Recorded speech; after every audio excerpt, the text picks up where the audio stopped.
주님과 함께 낙원에 있는 사람들 이라는 제목으로 우리 말씀을 묵상하도록 하겠습니다. 마지막에 주님과 함께 낙원에 있는 사람은 강도 한 사람이었지만 우리도 예수를 믿고 또 이 새벽에 나와서 우리도 낙원에 또 천국에 들어갈 사람이기 때문에 우리가 어떻게 해야 될 것인가, 이제 그것을 좀 살펴보려고 합니다. 오늘 이 십자가를 예수님이 지고 가는 이 길에, 그리고 십자가에 달리신 그 현장에 많은 사람들이 있습니다. 십자가는 우리로 하여금 우리 속에 있는 생각들을 드러냅니다. 그래서 그 십자가를 딱 대할 때 사람들은 나누어지게 됩니다. 어떤 사람인가, 어떤 종류의 사람인가, 또 무슨 생각이 있는가, 그것이 나누어질 수밖에 없어요.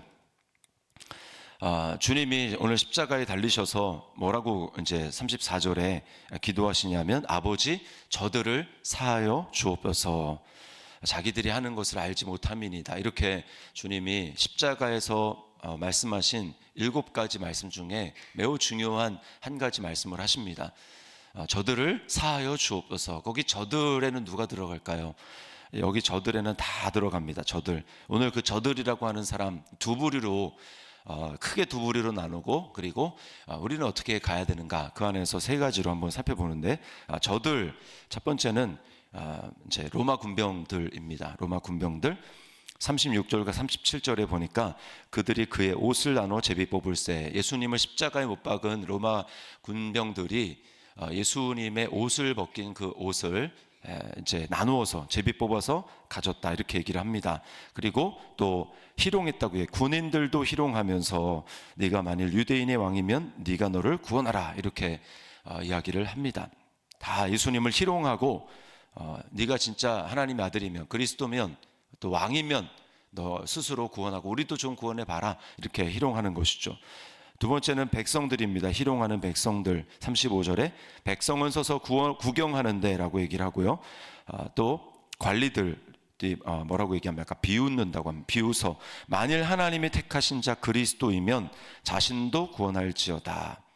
그리고 세 번째는 행악자 중 하나, 예수님의 십자가 좌우편에 이제 강도들이 매달리는데 그 중에 한 사람입니다.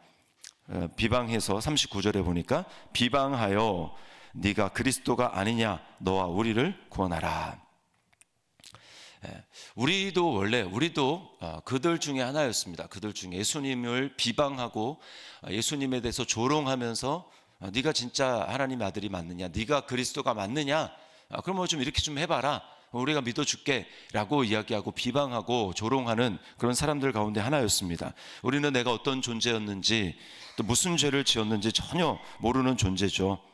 그런데 주님이 오늘 내가 내 죄를 알지도 못하고 그런 존재였는지 알지도 못하는 그 자들을 위해서 주님이 죽으셨습니다.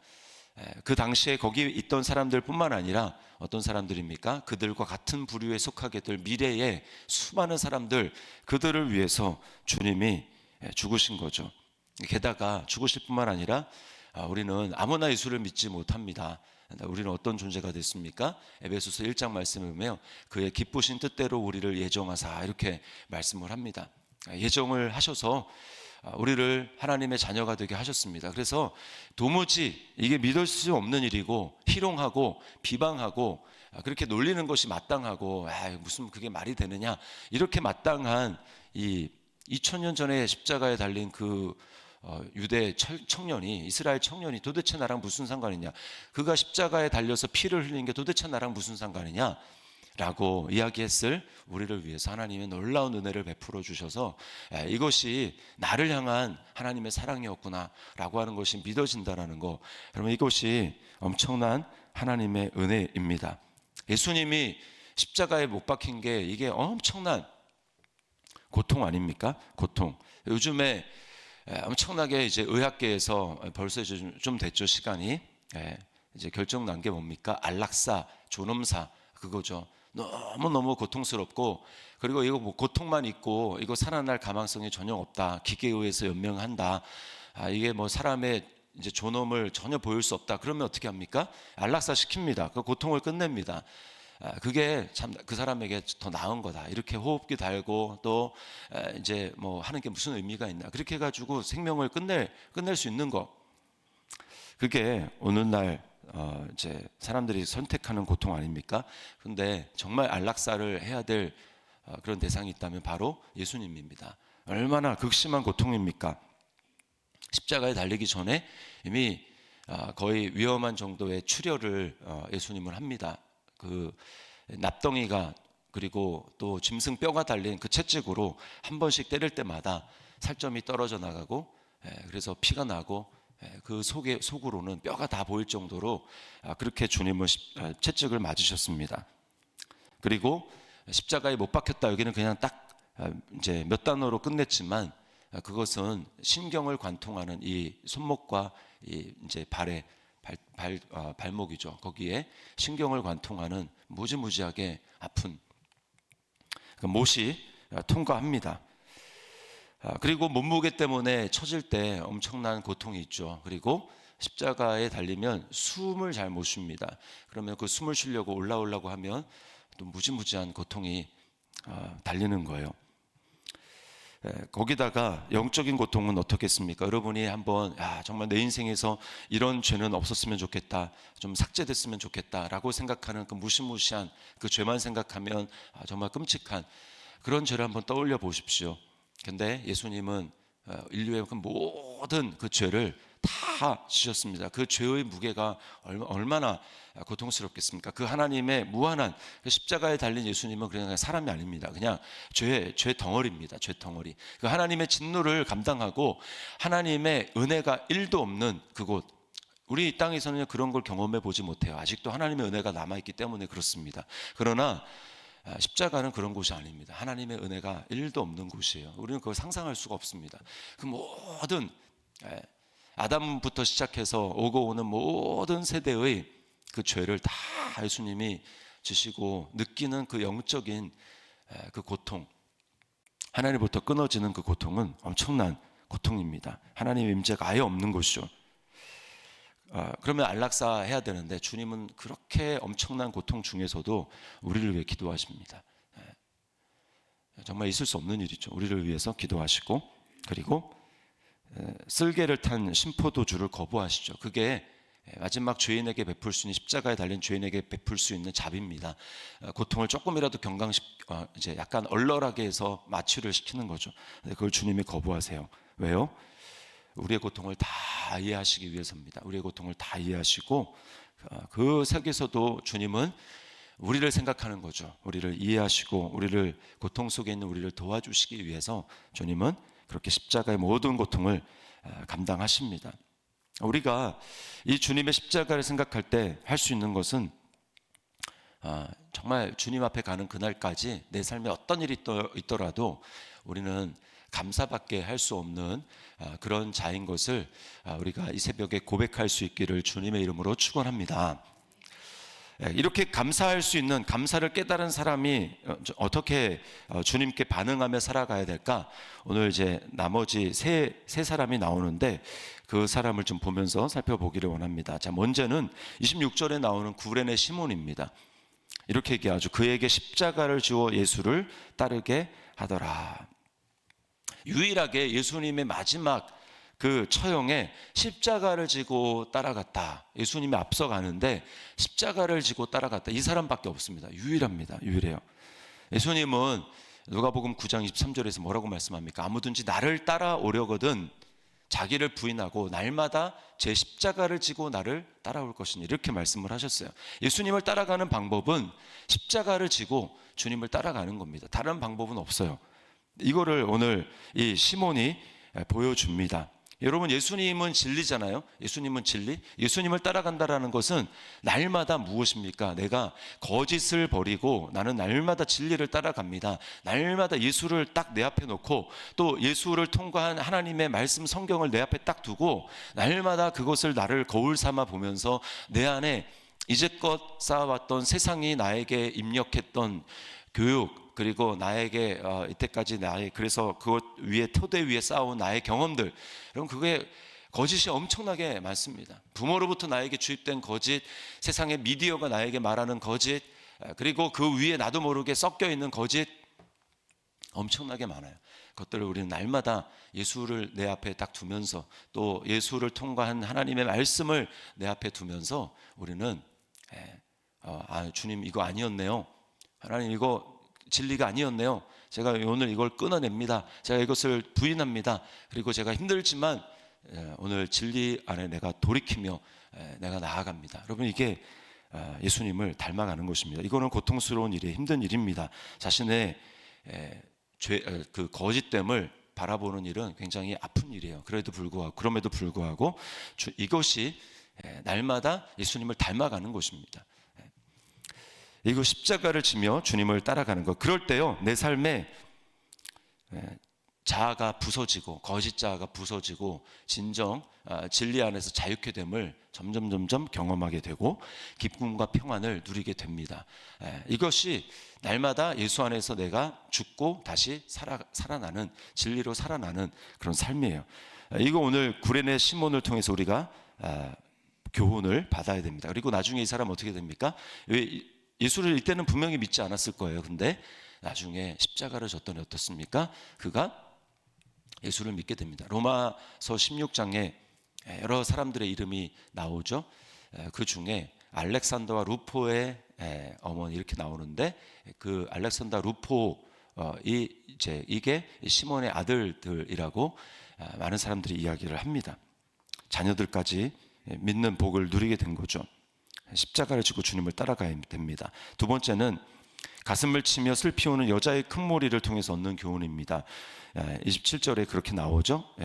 큰 여자의 큰 머리가 예수님을 따랐다고 얘기를 합니다. 그런데 주님은 뭐라고 말씀하냐면 그들에게 28절에 보면 나를 위하여 울지 말고 너희와 너희 자녀를 위해서 울라 이렇게 이야기를 합니다. 그리고 그 내용을 살펴보면 29절부터 31절까지 엄청난 심판의 때가 임박했음을 그들에게 말씀합니다. 여기 특별히 31절에 푸른 나무에도 이렇게 얘기를 하죠. 푸른 나무에도 이같이 하거든 마른 나무에는 어떻게 되리요? 이 말은 지금 예수님이 살아계신 시대는 그 정도는 아닙니다. 젖은 나무를 태울 만큼 불이 뜨겁다면 이런 뜻이에요. 예수님은 지금 불이 잘 붙지 않는 그런 살아있는 나무인데 이렇게 예수님이 살아있을 때에도 불이 이렇게 뜨겁다면 예수님이 이제 죽고 나서 임박한 심판이 그들에게 임할 텐데 이것은 예수님이 이제 예루살렘 성이 무너지고 함락되는 AD 70년에 있었을 그 어마어마한 사건을 예수님이 일단은 염두에 두고 말씀하는 겁니다. 그때는 얼마나 심하겠느냐 이런 뜻입니다. 푸른 나무에도 이같이 하거든 마른 나무에는 어떻게 하리요? 지금 이것이 우리에게 적용됐을 때 우리는 마지막 때 중에 마지막 때를 살아가고 있습니다. 한편으로는 지금 계속해서 예수님이 말씀에 경고하신 것처럼 전쟁, 또 난리, 소문, 지진, 불법이 성하고 사랑이 식어지는 지금 시대 가운데 우리가 살아가고 있습니다. 환경은 점점 어려워지고 자연환경 어려워지고 다른 한편으로는 영적인 일에 무관심한 사람들이 점점 많아집니다. 일상에 매몰되어서 하나님을 잊고 살아가는 사람들이 점점 많아지게 됩니다.